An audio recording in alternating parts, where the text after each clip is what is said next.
રોકાઈ જા. દાનવ, તારા દિવસો હવે ભરાઈ ગયા.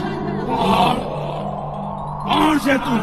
હું મામડિયા ચારણની ખોડી ખોડિયાર. જટીરા, નહીતર તને પણ કોળીઓ કરી જઈશ. હે અત્યાચારી રાક્ષસ, તે વિવેક બુદ્ધિ ખોઈ નિર્દોષ માનવીઓના લોહી વહાવ્યા. હવે તારા લોહીથી આ ધરતીની તરસ છીપશે. જ્યારે જ્યારે ધરતી પર અસુરોનું પ્રભુત્વ વધે છે, ત્યારે ત્યારે હું અવતાર ધારણ કરું છું. અરે તું વામન અવતાર, મારું કશું નહીં બગાડી શકે. જો આ વામન માંથી મારું વિરાટ સ્વરૂપ